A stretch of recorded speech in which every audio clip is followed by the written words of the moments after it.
Amy Callan. Brandon Legone. Here. Kathleen Allen. James Bell. Here. Ryan Chappie. Here. Tom Ciappa. Sam Tripp. Here. And Lisa Panicia. If everybody could please rise and join us in the Pledge of Allegiance.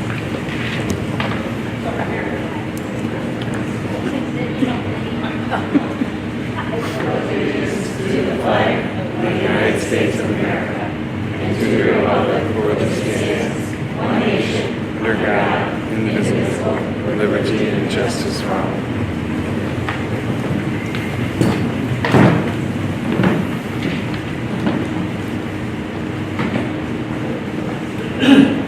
Now we'd like to offer the floor to the public, and right now we have one person signed up. Nick Little.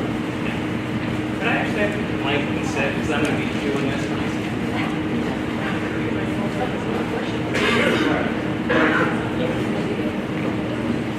Well, I'm going to sit, so I'm going to be real quick, but thank you for the opportunity to share first on my observations of the public's reaction to this project. I don't think I have to disclaim the fact I'm a proud OCSD employee of 5 years at Fitzhugh Park, while also a taxpayer of the community. At Fitzhugh Park, I proudly teach the 7 habits of highly effective people. Of those 7 habits, one is seek first to understand, then to be understood. Meaning you don't necessarily have to agree with what the other side is saying, but by allowing yourself the ability to listen before you react, you could quite possibly learn something new. This is tough to do, but vital to the success of a community, and this is how true communication truly happens. I'm 30 years old and I still struggle with that. As a what you can call millennial, I enjoy using social media to share ideas, share awesome news, and especially share all the awesome things our school is doing. On social media this week, however, I've seen lots of attempts by well-informed people expressing their concerns, asking questions, and truly having two-way conversations.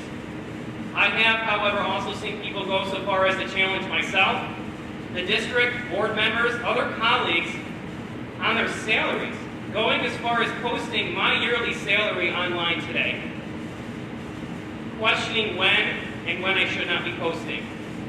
Whether people like it or not, teachers have lunch periods, and we pay our taxes, just like everyone else.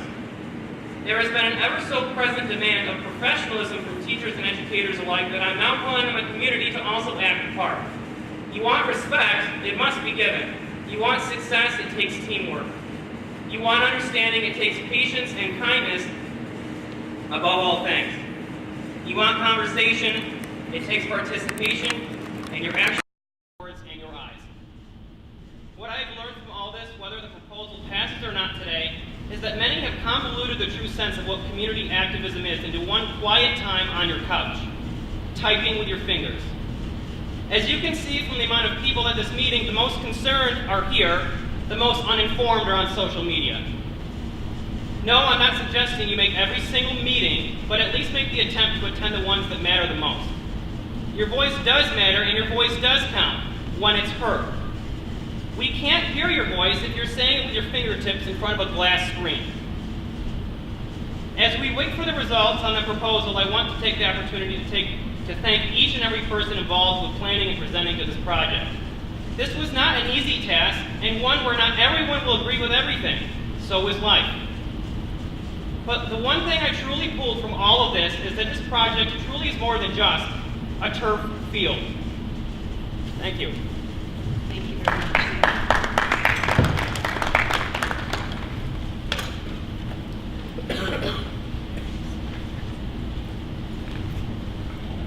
Next, we have Dr. Bui with the superintendent's report.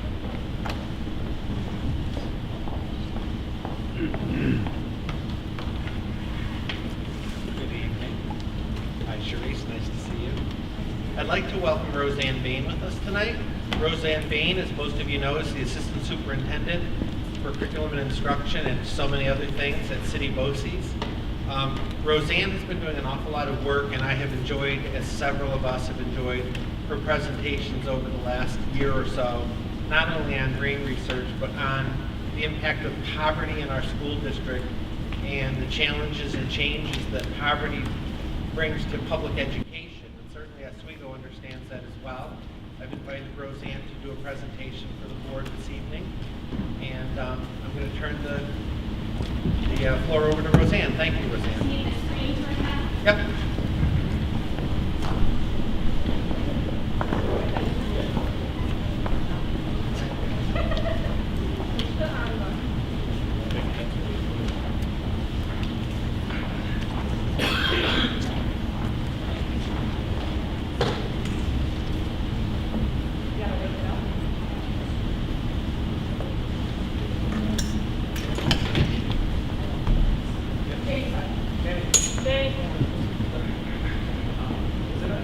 It was all loaded, ready to go.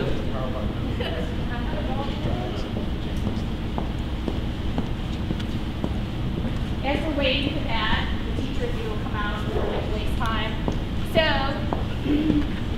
what I have for you right now is just how to get Maslow's hierarchy of needs. If you're involved in education, that you've been exposed to this. If you aren't, you may or may not have had it in college, etc. And so what we have here is something we'll reference a few times during the presentation, because these needs apply not to only our students in poverty, but to every individual, and that's what brain research tells us. And so when we look at this pyramid of needs, it's the basis of saying things about the brain. So without the presentation, I'll share with you all a little bit of brain research. Alright, this is me. It has to go here. You're gonna have to touch it later, maybe. I'm sorry. I have to use my hands. Alright, it's a very famous move. Alright, so when we talk about the brain, welcome to Roseanne Bain World, I know. So when we talk about the brain, if you think of your hand in 3 parts, excuse me. Careful. Oh, I do gymnastics as well. So if you think of the brain in 3 parts, I would like you to think about it this way. You have your brain stem, which is hardwired for you at birth, which makes you gasp, it makes you suckle, it makes you breathe. And this is the way our brains develop. Children's brains develop from the brain stem to their thumb, which is their limbic system. And the limbic system is the seat of your emotions. And then the largest part of your brain would be your fingers. And the fingers are where your thinking takes place. And that is where your judgment is. So when I'm explaining the brain to children, I tell them you have 3 main parts of your brain. And when we tuck our emotions in and we cover our emotions with our thinking, we have triune brain. Now, if you think about the brain this way, that we have a barking dog and a wise owl. Our wise owl is our cortex. It is our thinking. And the barking dog is our emotions and our survival center. What happens to a bird when a dog barks? What does the bird do? Flies away. So, lots of kids living in poverty, living with trauma, living with anxiety, their dog barks a lot more than it's supposed to. So their barking dog gets lots and lots of exercise. It grows really, really strong. It grows brilliantly strong when it's not supposed to be that strong. The part of the brain that's supposed to be getting a lot of exercise is the wise owl. And when the barking dog is signaled by threat, by poverty, by, if we look for a moment at our triangle, if you're at the base, are not getting your physiological needs met, food, shelter, your dog starts barking. And then learning becomes harder. And then as you go up and you're like, I don't feel safe, I don't have good constant shelter, your dog barks and then your owl flies away. Not as much opportunity to think. And then as you go up the hierarchy, you then move into love and esteem. Do I belong here? Does somebody care about me? Is there something I'm good at? And if you don't have those things, your dog keeps barking. And what happens is that the barking dog can take over the owl. And it's not supposed to. It's only supposed to take over the owl when you are in imminent danger. But unfortunately, social, emotional, and physically demanding things cause that same reaction. So a majority of our children who are not defined necessarily by their economic status, they have dogs they come to school with these dogs barking really, really loud.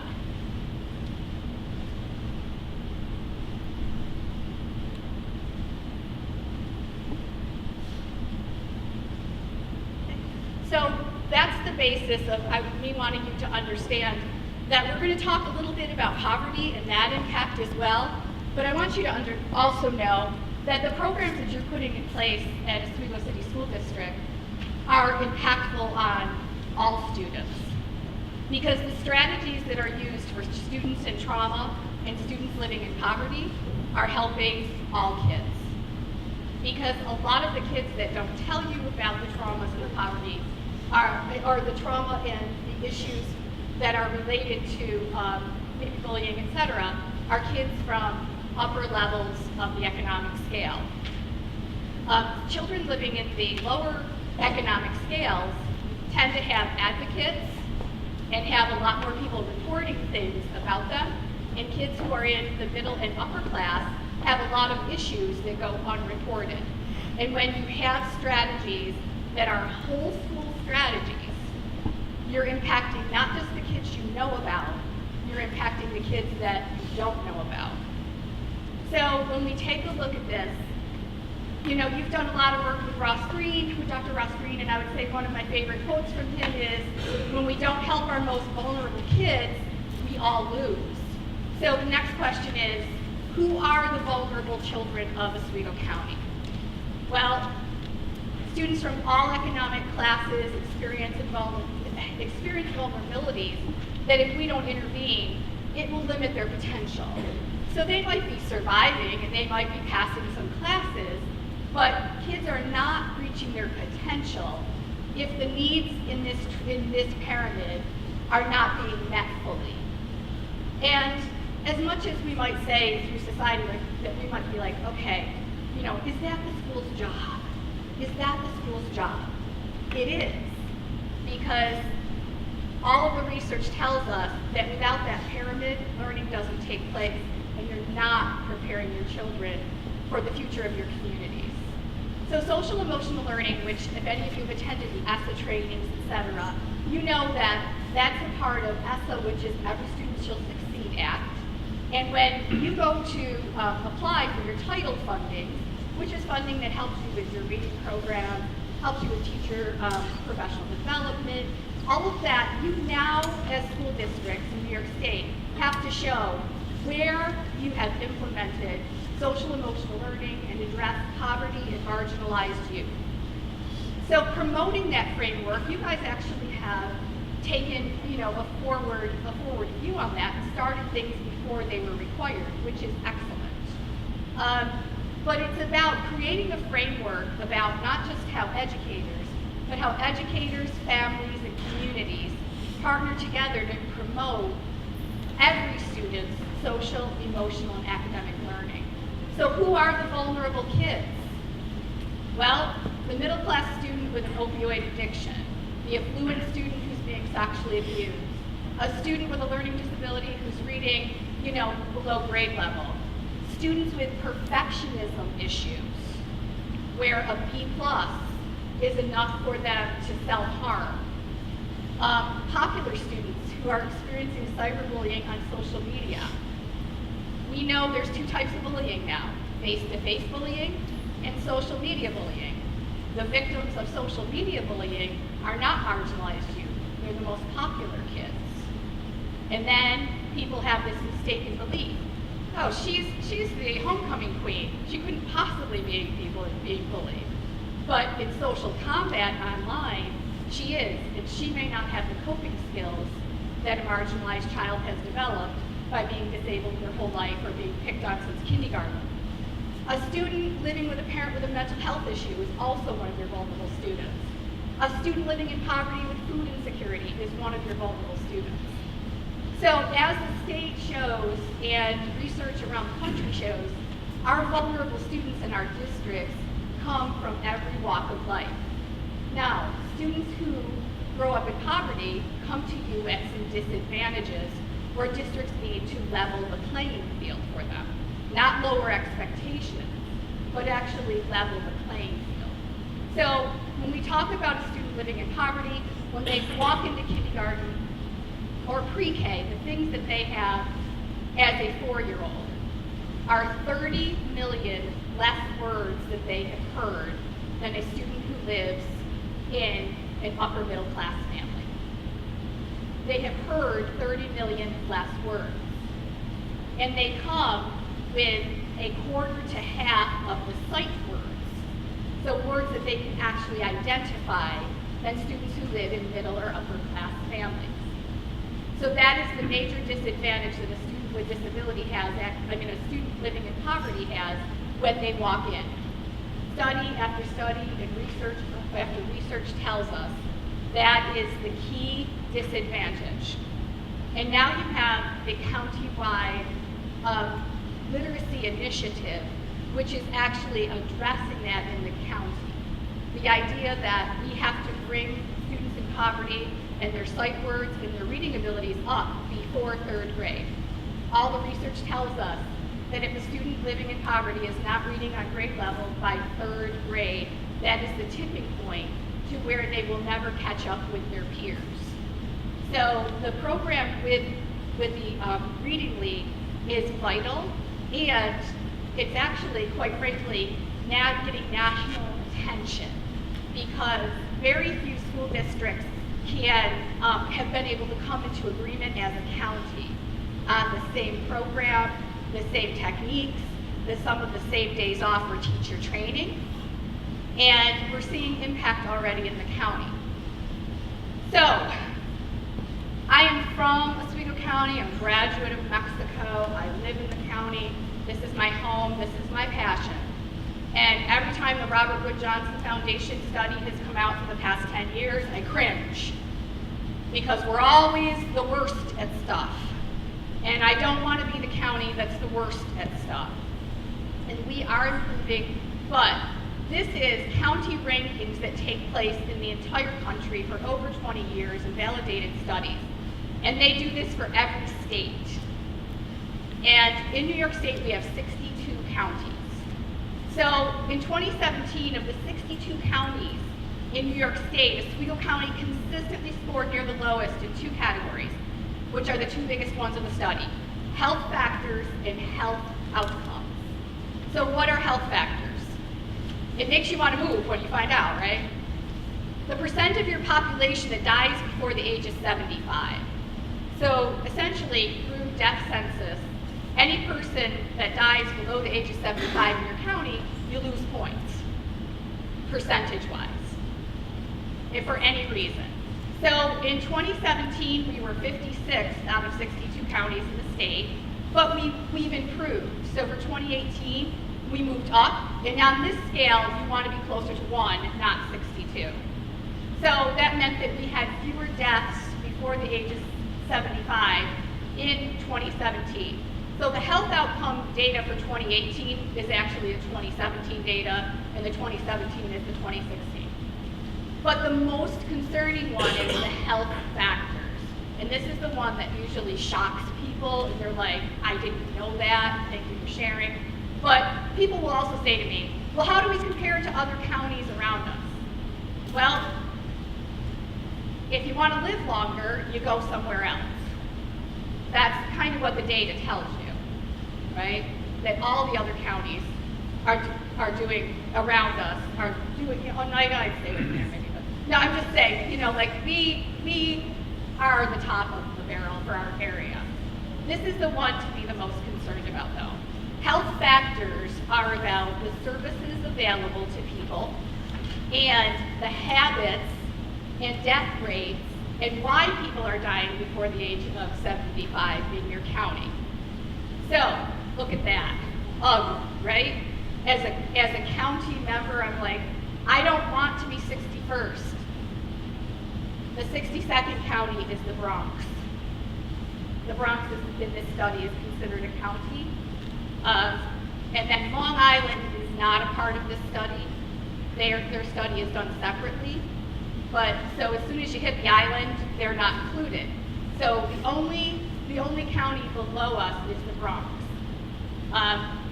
You know, drive 20 miles to Onondaga County and look at where your health factors are, right? So why is it? Is it fair? Is it the way it needs to be? No. Can we change it? I think the answer is yes. Through our school districts and through our partnerships with the community and with businesses, I do think we can change those numbers. But here's the part that's tough to look at. When it comes to doctors, in New York State, on average, there is one doctor for every 1,200 patients. In Oswego County, there is one doctor for every 2,730 patients. We all keep talking about mental health issues, people needing counseling, needing assistance. Well, it's not easy to access in Oswego County. And you guys have it better than the rest of the county because you are in the city with busing and the ability to even get over to Bunner Street or to facilities, right? But if you're living in Orwell, it's not quite as easy. But where the state has one provider to every 390 patients, in Oswego County, it's 820. That number has improved. In 2017, it was 900. So we are seeing some improvements. But dentists, teen births, look at the difference in alcohol-impaired deaths. We are a county that has 15% more alcohol-impaired deaths than any other county in New York State. Our obesity, and then boom, you get hit with that bottom one. It's weird, right? We're red. And then we have a positive. And when I'm doing research and I find an anomaly like that in research, it makes me go, ooh, what happened? Why are we so good at screening breasts? And mammography screening is an area that Oswego County received funding to do a consolidated effort amongst several organizations. And they use that money for outreach. They use that money for mobile screening units.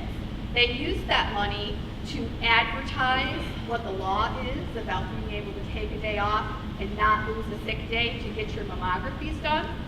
And Oswego County has one of the lowest rates of death by breast cancer in the state.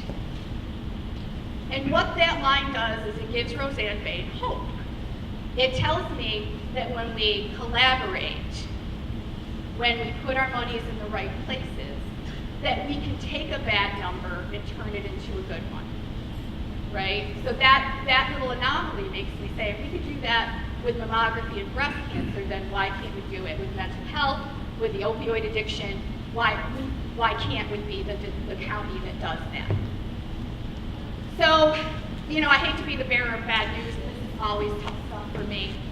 But when it comes to child abuse, maltreatment, and the difference between indicated reports and not unfounded reports, we are #1 in the state. So out of 1,000 calls that go into Child Protective Services, how many of them are true? How many of them do they actually find are indicated for child abuse, endangerment, or maltreatment? New York State average is 16 of the houses they visit out of 1,000 are indicated as a case number. We're going into that house. In Oswego County, it's 38.3. In 2000, so 17 years ago, we were 24.5 and we were middle of the pack in the state. So that makes me say, all right, Roseanne, with that research mind, what has happened in 17 years? What's changed in our county that has made us #1 in a category we don't want to be #1 in? So that's up for some interpretation, but I have some ideas. Suicide rates. New York State as a whole has relatively low suicide rates compared to other states. But when we look at our state and our region, we have a very high suicide rate, and we have received funding because we have in the past 3 to 5 years had the highest rate of teenage suicide between the ages of 12 and 17 in the state. And that is reinforced through this slide. So this computer isn't compatible with my PowerPoint, but to give you an idea, every time somebody goes to an emergency room and they're admitted and their zip code goes in, if they are there because of suicide or intentional harm, it goes into a data bank based on your zip code. And every year, the number of patients that are admitted for self-harm is registered and recorded. So for the ages of 12 to 17, 121 out of every 10,000 patients admitted from Oswego County are there because of suicide or intentional self-infliction of harm, as compared with the numbers you can't see in Cayuga, Onondaga, and I think Jefferson are all between 50. You can see them in your PowerPoint probably, right? Yeah. That the numbers are lower. So that's another number that tells us why we have this number. Because we have more kids going to emergency rooms with self-inflicted wounds than other counties. We have a great task force in Oswego County working on this issue very intently right now. There's some good things happening in this area. Now, if we go back that 17 years, because I'm curious about the data from the other, I take a look at free and reduced lunch rates. This first slide shows you the county. So we want to see more yellow and less orange. The more yellow we have, the more prosperous our students are. So in 2000, 65% of the students in our county did not qualify for free and reduced lunch, and 35% did. And in 17 years later, this is what our county looks like, right? So now 54% of the students in our county qualify for free and reduced lunch. And that is of the students who apply, and at the high school level, we have students who will not self-report this. So usually in almost any community, you can add 5 to 6 more % to your number, and knowing that there are high schoolers out there that are hungry, that aren't telling you that they're hungry. They don't want the stigma. So now the next slide is your district. So in that same time period, what has happened in Oswego City? So in Oswego City, you looked similar to the county in 2000. 67% of your students were not on free and reduced lunch. And your enrollment was 5,010 students. 17 years later, Oswego City's enrollment is 3,674 students, and 54% of your students are not on free and reduced lunch. And now that means, now last year you guys were at 50%. It was 50-50. You've had a little shift in 2017. But anyway, look at it. So you've had a 17% increase in poverty in the county, and you've had like a 15% increase in child abuse indicated claims, and a lot of the percentages kind of line up. That, not that that could be the exact reason, but you do see a lot of correlation there. Oh, when this one comes out too, I'm like, it was great, because I'm like, don't let us be number one, don't let us be number one. And we weren't, we were number 2. Franklin County beat us out in this one. So you might say, what is food insecurity versus, being a free or reduced lunch? Food insecurity is the reporting of, sometimes I have food, sometimes I don't. It's seasonal, maybe it's related to hunting, maybe it's related to crops. And or at times I eat a lot, and other times I don't know where my next meal is coming from, or the quality of the food is low and increasing the obesity of your county. So we have lots of obese children in Oswego County who are also on free and reduced lunch, because the pattern of poverty is that you eat immensely when the opportunity presents itself, and that you store and you hide food, you will steal food because of insecurity, of not knowing, of knowing that, I struggle with Regents Week, right? Hey, do we really not have classes for the whole week? Because what if kids don't know where their food's coming from that week? Any teacher will tell you, this is a tough week for them before a break.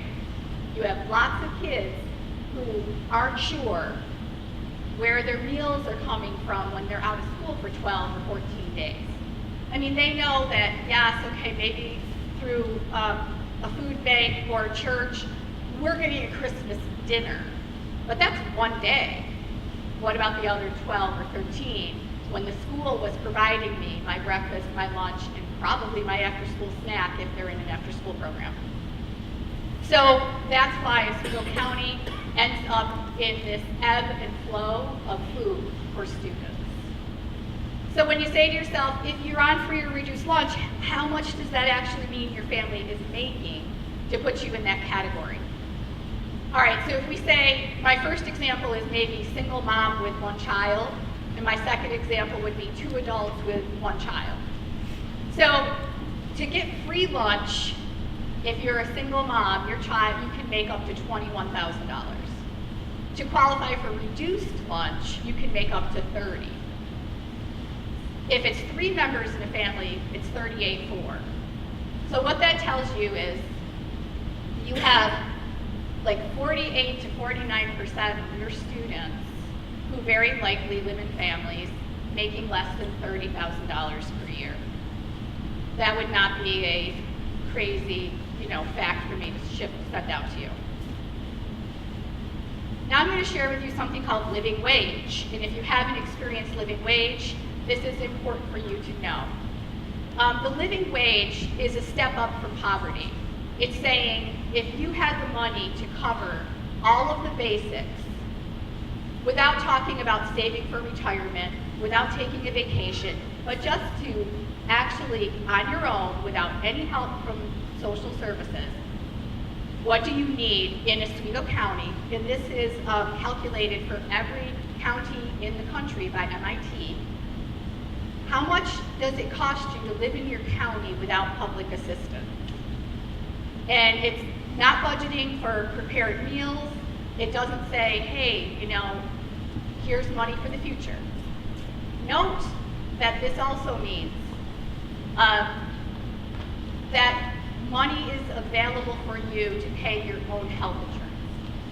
So, if you are 1 adult and 1 child living in Oswego County, you need to make $53,000 to not need public assistance of some sort, whether it's HEAP, whether it's WIC or food stamps. And people look at that number and they go, that's crazy talk. And I'm like, that's crazy talk because we're insulated by growing up in Oswego County. Because $52,900 is not a lot of money when you budget out what you need to pay to live in the United States today. And I say that because, yes, are there families that are living with 1 adult and 1 child and they're not making $52,000? Yes. Are they getting the quality food they need? Maybe not. Are they robbing Peter to pay Paul? Like, I'm going to pay the light bill and I'm going to hope this one, give it 30 more days, maybe I'll borrow some money, I'm going to put this on a credit card, and that's how they are surviving if they're not making $52,900, if they don't have social services assisting them. Now, you might say, well, Roseanne, how come 2 adults with 1 child need to make less money? Because in the first scenario, it's assumed if the parent's working, they need child care. Because they do living wage based on a child, if it's in the family, is in between the ages of birth and 5. If there are 2 adults, they'll assume that 1 parent will stay home with the child, therefore reducing the amount of the needed budget. So if you talk about 2 adults that are working and they need child care, then that family needs to make about $57,000 a year. And when you say, that seems high to me, just take a look. In Oswego City, all of the data that I researched said, on average, a 2-bedroom apartment without utilities is $806, this year. That's the average. If you want renter's insurance, $25 a month. Is it too much to say your utilities are going to cost $150? No, it's probably low. Well, if you want to have to be a family of 3, you need at least one automobile that's working. So chances are you need a car payment. You're going to need insurance and maintenance. So to say one car is going to cost you $600 a month is probably not an overestimation for me. How much does gas cost a month for you to go everywhere? Phone, cable, internet. Groceries for a family of 3, $750 is not a leap. How much does your health insurance cost? $100 a month for a family of 3 for clothing, haircuts $40, dining out, saying, okay, we're going to give you $1,200 a year out of your budget for entertainment, family gifts. Well, if that's it, if there's no other expenses in your life, you need to make $24 an hour to have that lifestyle. So what that generally means is, in Oswego County, you'll have 2 parents working $12 an hour jobs to get $24,000. You'll have them, and then they need childcare, and then they need a bigger budget. And then people that are working need help from social services, because even though they're working, that is not a huge standard of living that I put up there. And then we say kids need to go to college. Kids need to go to college. Well, do they? Here is an opening from yesterday, principal account clerk, bachelor's degree preferred, for Oswego County, $15 an hour, $25,000 per year. Become a junior accountant with the county. A bachelor's degree is required, $19.29 an hour. That doesn't even make you enough to have that basic standard of living that I just showed you in that budget. But without a high school diploma, you can work at Aldi's here in Oswego for $14.75 an hour. Or McDonald's, I stopped and asked them, they're currently hiring at $11.75 here in the city. Burger King, just go across the street if you're getting a job, because Burger King's only paying $10.80. But that gives you an idea that we have lots of working poor in our community. So what does that tell you about Oswego City? You have in 17 years seen a 27% decrease in your student population and a 16% increase in your free and reduced lunch program. So you have fewer students with much higher need than you have historically had in your city.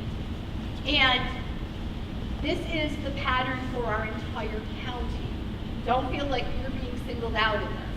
The only school district in our county that doesn't have numbers like this is Sandy Creek. Sandy Creek has had high numbers forever. While you guys are seeing a 16% increase in free and reduced lunch, my district has seen over 20% increase in free and reduced lunch in Mexico. Sandy Creek has seen a 0% increase in free and reduced lunch, because their economics have stayed the same, where there have been dramatic changes to the economies of others. So what I want you to know when I say free and reduced lunch, and when you dig into your data, I think it's really important for you to know this. 43% of the students in your district qualify for free lunch, not reduced lunch. So that means that the majority of the kids that are making up your poverty group are not the ones getting reduced lunch. Reduced lunch is only 6% of that big total. 43% of them are free. And that's that really low number I showed you for a family of 2 to be making only $21,000 a year. Therefore, as the leaders of your school district, I think it's important for you to reflect on the students who are growing up in poverty now are going to be a significant segment of your next generation of this city. Because these are the students that don't move, right? When you live in generational poverty, you don't tend to leave the area as much as people who are not growing up in generational poverty do. So your role in intervention and taking kids so that they can reach the pinnacle of that Maslow's hierarchy is absolutely vital.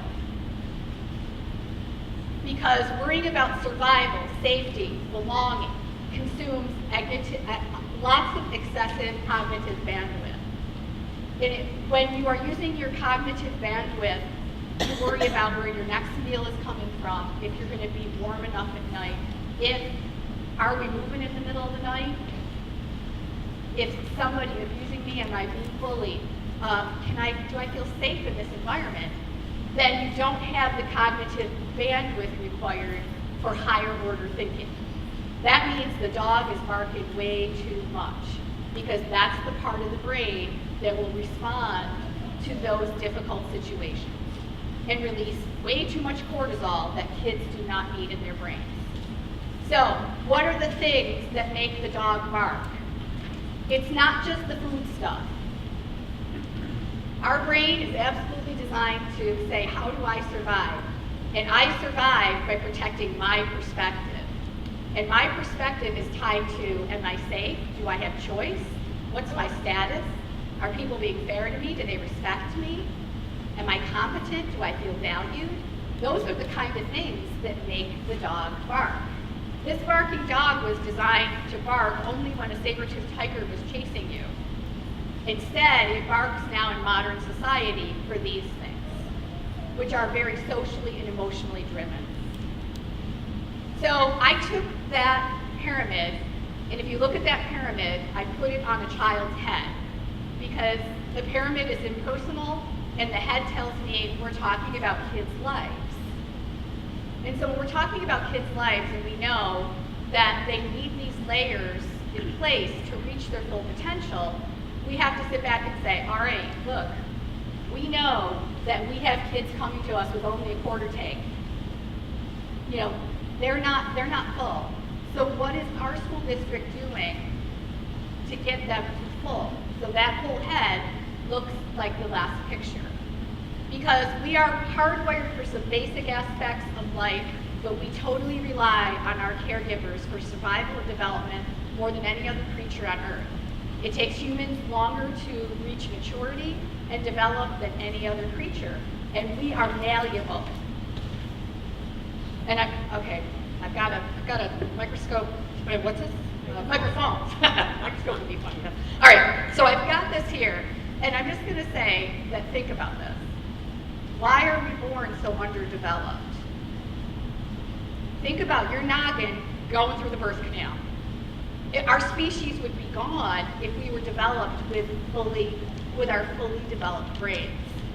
Humans are purposely born small to come through the birth canal, soft to grow.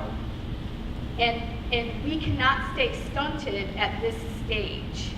And yet we have kids walking into pre-K who have not received the correct amount of nurturing for their survival and development. And these are the things. We have lots of kids not getting enough water, food, sleep, clothing, shelter. The basics on the bottom. Are our kids safe? Do they have personal security, financial security? Are they healthy and have wellness? Are they getting their teeth checked? That the teeth are, the gateway to all health. And if we only have a quarter of the dentists in our county compared to the rest of the state, that's a basic, right? But here are the things that we need, kids need to have. Do they socially belong? Do they have friendships, intimacy, and family? Do they feel respect and love from others? Has someone taught them to have self-respect? Do they have a sense of contribution, that I am valued and worth something and I can give something back to my community? And then, if they have those things, that's when you have kids and adults who can have higher order thinking, creativity, good judgment, transcendence, and this self-actualization that we want people to have in our society. Quickly, this is just what I showed you earlier before we had the presentation up. The first thing that develops in the child is the survival center, which is your brainstem. And that is part of the reptilian brain, and that is, okay, I'm going to breathe, I'm going to digest, it's going to take care of my heart rate, it's going to tell me when I'm hungry, but it doesn't think. The second thing, the barking dog, is your emotional center. That's the second thing that develops. And then the last thing to develop is the executive center in the thinking. And that is malleable and changeable, and our brain has plasticity, and we can help any child who comes to us at half a tank because of the brain's plasticity. Here is the problem. In the wise owl is where decision-making, reasoning, higher order thinking occur in this neocortex. But it is the first part of the brain that shuts down if we feel threatened, if we feel scared, if we feel unsafe. And you'd say, that's crazy. Why wouldn't you be able to use your thinking when you're scared? Well, go back to evolution in the sense of this. If that saber-toothed tiger is coming after you and you're using your variables in your IQ and your thinking, people would be like, all right, let's see what I can do. Maybe I'll go to YouTube and see if there's a video on how to save me from a tiger. Maybe I can do this, and you're gone. If you think in dangerous situations, if you use your cognitive abilities, you very much often did not survive. But if you fight, if you flight, or you freeze, you're more likely to survive. So the brain will fight, or will freeze when feeling threatened, and it's very unique for each student based on their own emotional learning.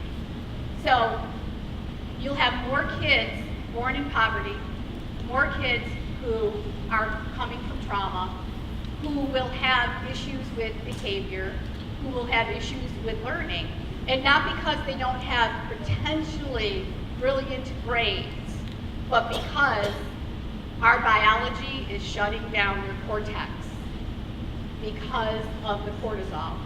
But through mindfulness and through trauma-informed care, we can stop that cortisol from shutting the higher order thinking down.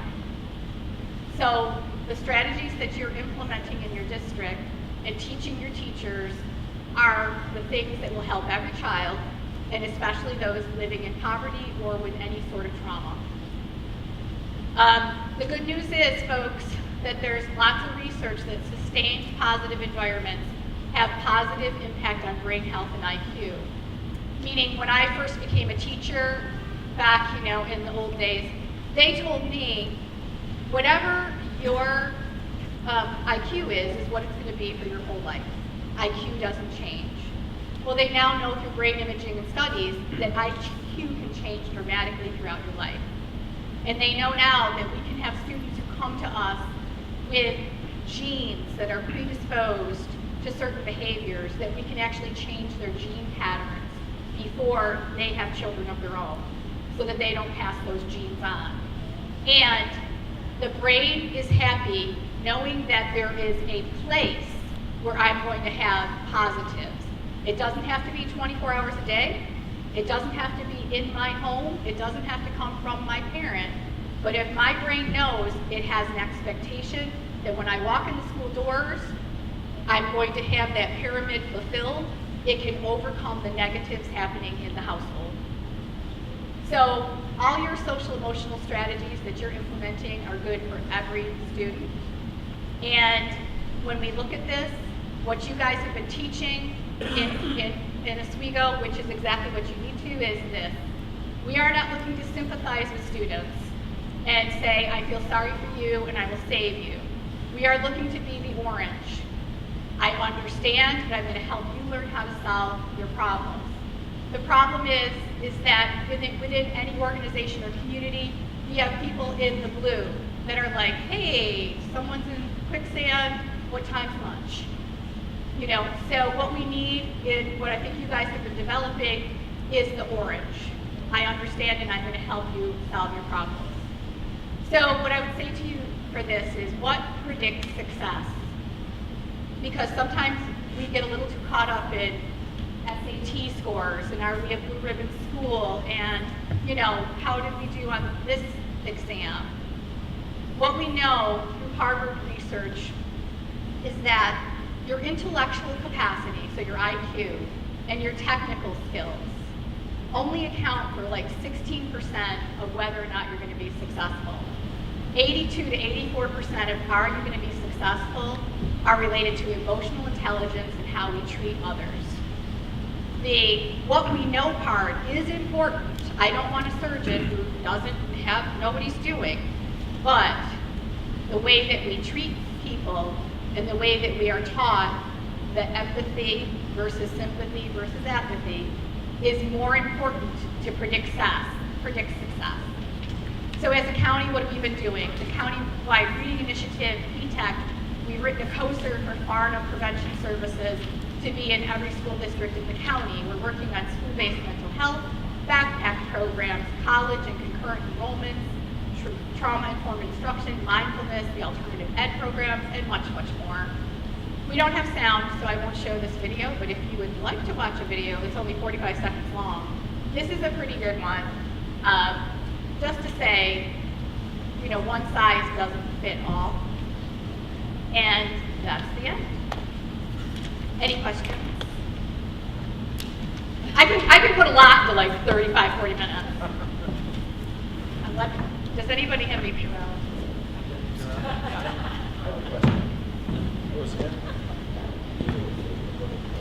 I have a question. Yeah. In terms of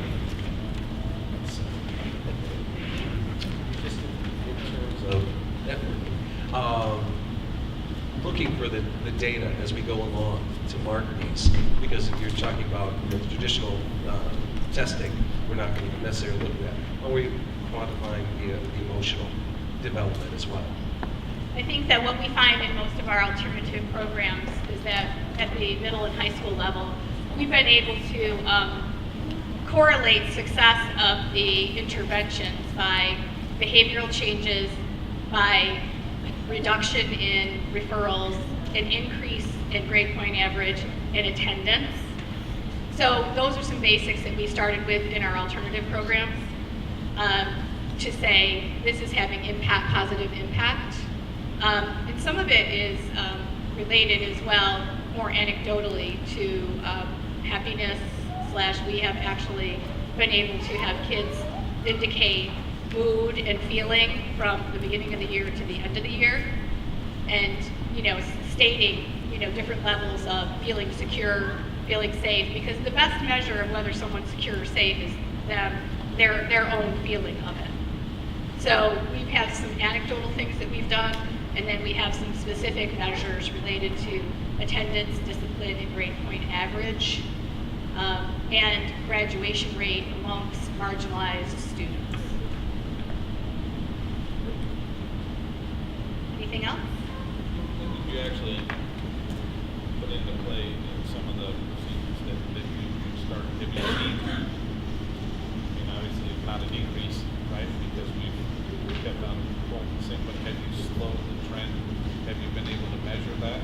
So what I've seen from my lens at City is that the superintendents and school boards supported the development of our alternative programs, and Oswego is a pretty good percentage of a player in our programs. And I think what we have seen in the alternative programs is our kids, and we've been able to correlate that research over the last 4 years, that kids that your guidance counselors and principals predicted would drop out are not dropping out, and they're graduating. So that's one of our first indicators, especially at the high school level. When we have an at-risk student who has missed 130 days of school the year before, and they miss only 10 days when they enter the social emotional learning program, and then they're not only on track to graduate, but they're also taking college courses, we see that as a win. So we mainly have, for the past 4 years, kept track of attendance data and ability to graduate.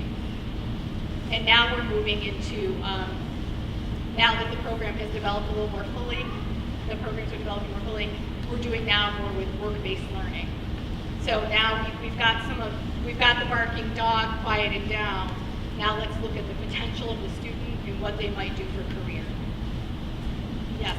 So if I put my other hat on, that you would go with, I think, one of the big pieces as well is your programs, my programs, whatever, getting them in front of schools Right. to realize the potential of the help that's out there. So this summer, we held a county-wide, service provider meeting, and it wasn't anything that Mr. Chutney's organizations had been doing for years. Yet they said that when they did those county-wide things, they weren't seeing a lot of school-related people there. So we did it during the summer, invited guidance counselors, teachers, etc., and people were just walking around the room going, I didn't know you existed. We could have you come in. And so that outreach piece, that there are things already available in our county that so many people don't know about, that we continue to try to bridge the gap of getting those services into the schools. And making, we have we're working on what's our schedule look like to do one that more teachers could attend, because they're often the first line of knowing, okay, a child might need some services. I was just going to kind of ask a similar question, what is the answer? How do we get those services so that they are more readily available and known about it? What's the missing link? I think we're addressing the missing link partially. You're probably aware that there's a group of superintendents working directly with the Department of Social Services now from the county to open up the lines of conversation and looking into having child protective service workers directly in our schools rather than at this faraway location. That bridged the gap to the rest of the county. We now bring county agencies directly to our meetings and discussions. And we last year invited teachers, but it was not a great time for teachers to be there. So our next step is possibly during one of our county-wide days of having the services available for everybody to do a walkabout. You know what it is? It's overwhelming for people. So we've talked about, can we categorize services and bring them in? Here's a day for drug issues. But then what happens is that there's so much comorbidity that, the student has a drug issue, but they also have the poverty issue, and they also have this issue. So we're still working on that, but I think anybody at the administrative or guidance council level will tell you they know a lot more today than they knew 6 months ago. So I think we are working positively towards it, and we haven't dropped the ball. We're continuing the relationships. Anything else? All right, thank you. Thank you, Roseanne.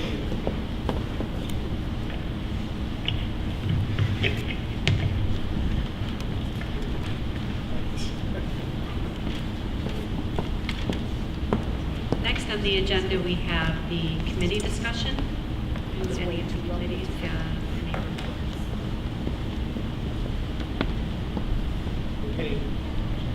We're getting very close with the new Oswego High School main office. In fact, they took part of the temporary walls down so that the new student and staff entry is exposed now. There's a cleaning crew. It's fully furnished. A lot of the glass is going in, but we really are waiting for the completion of the new single point of entry. Some of the hardware, some of the doors, and the glass folks have been working for the last week or so. We're getting very close. Smoke detectors, some countertop issues, a few little last minute punch list of things, but I think that half of the staff will be moving at least some of their files and personal desk things in over the break, if not a full move in. So we're getting close. Anybody else? Any other committee? I would just say Tom and I had our community relations committee meeting last Tuesday, and we just kind of recapped everything we've been doing so far, working with the vote that is today, and then we also talked about goals going forward in the future and building on our community relations committee to continue to bridge the gap in the communication between the district and the community and stakeholders And I think it went really well, so I think we have a great group of people, and we'll probably be looking for additional people to step on to the committee as well. So if you're interested, just let us know. That's all I have for that. Next on the agenda is the consent agenda. And should I just lump all these together? Okay. So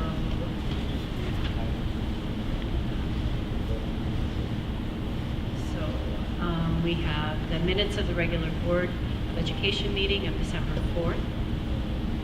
We have the special education budget report, approval of the treasurer's consolidated report, monthly budget status report, and the district financial report for November. We have the fund balance projection for December 2018, monthly transfer report for November 2018, extra classroom activities fund report, OMS, November 2018, and the extra classroom activity fund report for OHS, November 2018. Would there be any discussion? Could I have a motion? Second? All in favor? Aye. Next on the agenda, we have curriculum, and there's nothing for Carrie. And next, we have personnel with Dr. Heidi Sweeting.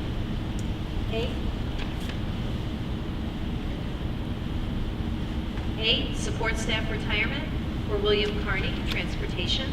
Whereas William Carney has served the students and staff of the school district for the period February 27, 2013 to the present, and has been a most responsible, conscientious, and dedicated staff member in service to the school district.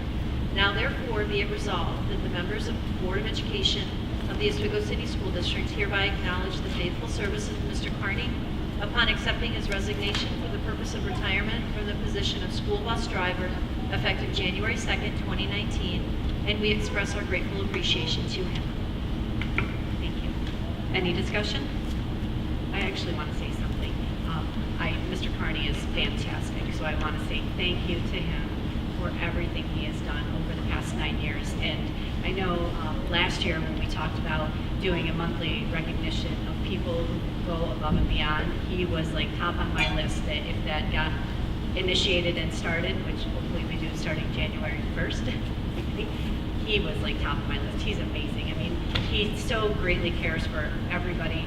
He's at every single function that you ever go to. I mean, he is the typical above and beyond type of employee. So I just want to say thank you very much to him. So with that, could I have a motion? I'll make the motion. Second. Thank you. All in favor? Aye. B, support staff retirement, Cynthia Jimenez, Charles E. Riley School. Whereas Cynthia Jimenez has served the students and staff of the school district for the period March 5th, 2008 to the present, and has been a most responsible, conscientious, and dedicated staff member in service to the school district. Now therefore be it resolved that the members of the Board of Education of the Oswego City School District hereby acknowledge the faithful service of Ms. Jimenez upon accepting her resignation for the purpose of retirement from the position of custodial worker effective March 30th, 2019, and we express our grateful appreciation to her. Any discussion? Motion? Move it. Second? Second. All in favor? Aye. Aye. C, support staff retirement, Mary Lampier, Charles E. Riley. Whereas Mary Lampier has served the students and staff of the school district for the period September 5th, 2006 to the present, and has been a most responsible, conscientious, and dedicated staff member in service to the school district. Now therefore be it resolved that the members of the Board of Education of the Oswego City School District hereby acknowledge the faithful service of Ms. Lampier upon accepting her resignation for the purpose of retirement from the position of teacher aide effective January 2nd, 2019, and we express our grateful appreciation to her. Thank you. Any discussion? Motion? Move it. Second? Second. All in favor? Aye. Aye. D, professional staff recommendation, leave of absence for Erin Fitzgerald, school psychologist at the high school, from May 13th to 6/30/2019. Any discussion? Motion? Move it. Second? Second. All in favor? Aye. Aye. E, professional staff recommendation, probationary appointment, Elizabeth Russell, library media specialist at Layton School, effective February 4th, 2019, with an anticipated tenure date of February 4th, 2023. Be it further resolved that the probationary expiration date will depend on the individual teacher's APPR ratings, and therefore be it further resolved that to receive tenure, the individual must receive overall APPR ratings of effective or highly effective in at least 3 of the 4 preceding years. And therefore be it further resolved that if the teacher receives an ineffective composite or overall APPR rating in their final year of probation, they will not be eligible for tenure at that time. Any discussion? Motion? Move it. Second? All in favor? Aye. Aye. F, extra compensatory recommendations for Fitchie Park School, after-school academic and homework support as presented. Any discussion? Motion? I'll make the motion. Second? And all in favor? Aye. G, extra compensatory recommendations for Minetto, after-school homework program as presented. Any discussion? Motion? Move it. Second? All in favor? Aye. H, extra compensatory recommendation for the Oswego Middle School, after-school study table detention supervisor, Dan Rogers. Any discussion? Can I have a motion? Move it. Second? Seconded. Thank you. All in favor? Aye. Aye. I, extra compensatory recommendation for the Safe Bucks program, homework helper, Amy Purse. Any discussion? Can I have a motion? Second? All in favor? Aye. Aye. J, extra compensatory recommendation, winter sports, modified swimming and diving assistant coach, Catherine Celeste. Any discussion? Can I have a motion? Second? Brian? All in favor? Aye. K, extra compensatory recommendation for winter sports, a security and supervisor, Kathy Allen. Any discussion? Could I have a motion? Move it. Second? Seconded. Thank you. All in favor? Aye. Aye. L, extra compensatory recommendation for unified sports, youth advisor coordinator, Kyle Brown, and a basketball coach, Brian Farrar. We will have a bowling recommendation coming forward at the next meeting. Any discussion? Could I have a motion? Move it. Second? Seconded. Thank you, Tom. All in favor? Aye. M, extracurricular volunteer recommendation for girls ice hockey, Jim Owenson. Any discussion? Could I have a motion? Move it. Second? Second. All in favor? Aye. Aye. N, support staff recommendation, leave of absence. Mark Tondor requesting a leave of absence from his maintenance worker effective 12/4 because he is serving a probationary period in the second type. Any discussion? Could I have a motion? Second? All in favor? Aye. O, support staff recommendation, probationary appointment, Joshua Kranz, school monitor, part-time at the middle school. Any discussion? Could I have a motion? I'll make the motion. Second? Second. Thank you, Jim. All in favor? Aye. Aye. P, support staff recommendation, permanent appointments, Mackenzie Carr, teacher aide at Riley, Joyce Orda, school bus attendant and transportation, and Tyler Broadwell, grounds worker at the warehouse, all who have completed their probationary period. Any discussion? Could I have a motion? I'll make the motion. Thank you. Second? Second. All in favor? Aye. Aye. And Q are substitute and temporary employees. Any discussion? Could I have a motion? Move it. Thanks, Brian. Second? Second. Thank you. All in favor? Aye. Aye. All right. That was long. A lot of individual votes.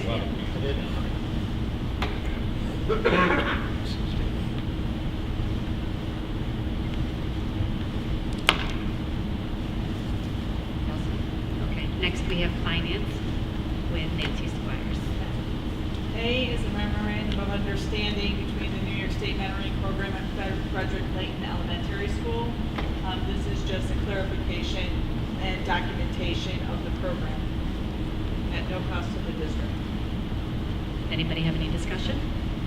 Could I have a motion? Thank you, Brian. Could I have a second? Second. Thank you, Brandon. All in favor? Aye.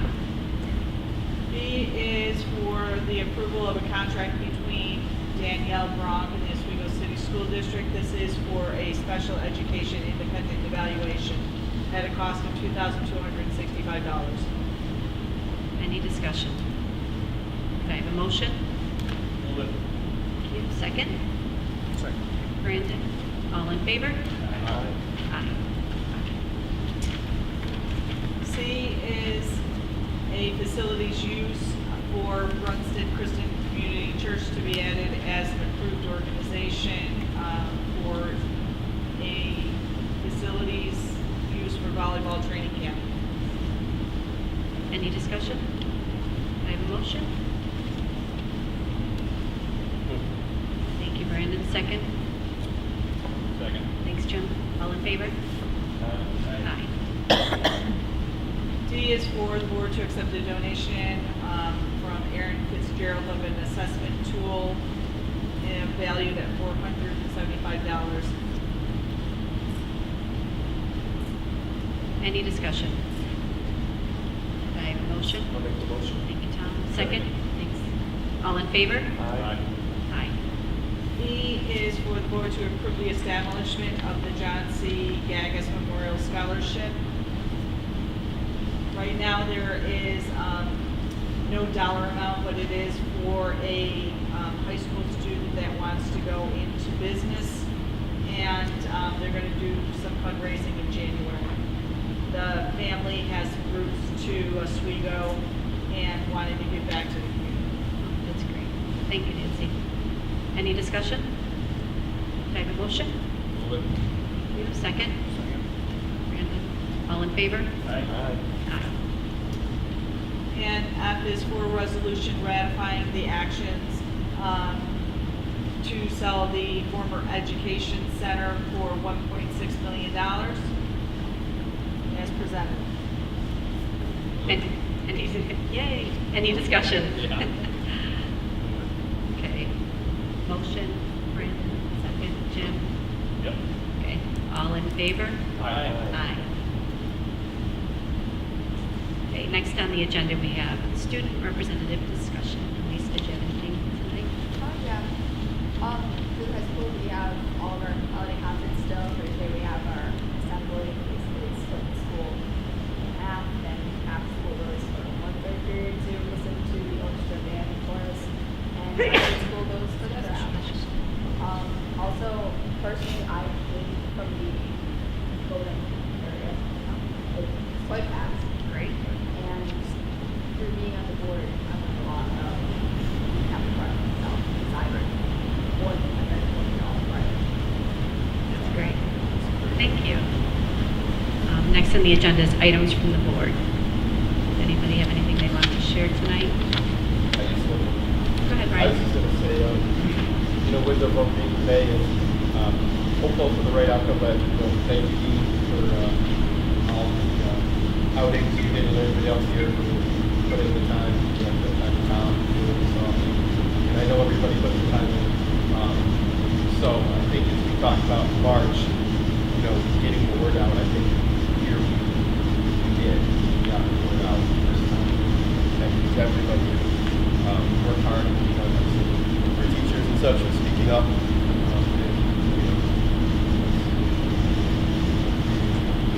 Thank you, Ryan. Anybody else? I had two things. One, just to piggyback on that, Brian, as well, I want to say thank you to everybody behind the scenes who did an awful lot of work, awful lot of stuff. And she's not here tonight, but Karen Canelli deserves a great thank you. She was right in the middle of it, and she was taking, trying to coordinate all this, and it was going on the fly. So we were learning a lot as we went along. And I think it opened some doors with the community, and we'll find out what the results will be. But I think in the end, it's all going to be positive. one way or the other, and because I think we're going to be moving forward. So thank you to everybody here who helped out in any way, shape, or form, and to everyone else. So we're learning, we're moving. I definitely, I agree with what both of you said. I think that it was a learning experience, and I think that we can take what we learned and apply it going forward. And definitely want to thank everybody in the community who helped us out and stepped up, and teachers like Nick to come out and talk. I mean, it's so important, and I think it's exciting to be where we are in looking to the future and the possibilities. When you work together, I think it was a good learning lesson that there's strength in numbers. So and working together is the key. So just thank you to everybody, Dean, everybody on the board. I think it was a fantastic collaborative effort. And one more thing I just want to say. I had the opportunity with Mr. Little early this week to go over to Fitzhugh and to experience the mindfulness program and to see it firsthand. And it was eye-opening, and it was very telling. I mean, I talked about before in terms of understanding the prefrontal cortex and the kids being in fight or flight mode, and you see it, and you see the way the kids start here, but then end in a more focused state and are prepared, and I just found that very inspiring. The teacher did, yeah, you settled right in. Your plank was amazing, but thank you very much, and I just thought it was very inspiring, so I just wanted to say thank you. Thank you, Tom. Anybody else? And would there be a need for executive session? I actually just have one thing. I'd like to propose executive session for the behavior and discipline of a particular student. So I would like to make the motion just to take a 15-minute time to discuss. So is there a second? Thank you. And I think that's it. Okay. Thank you all for coming out. And hopefully if you didn't vote, you go vote now.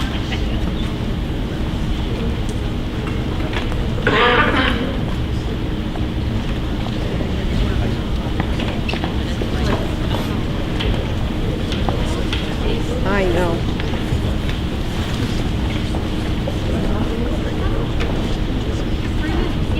Can you get a chance to come over the number to the web? Come over.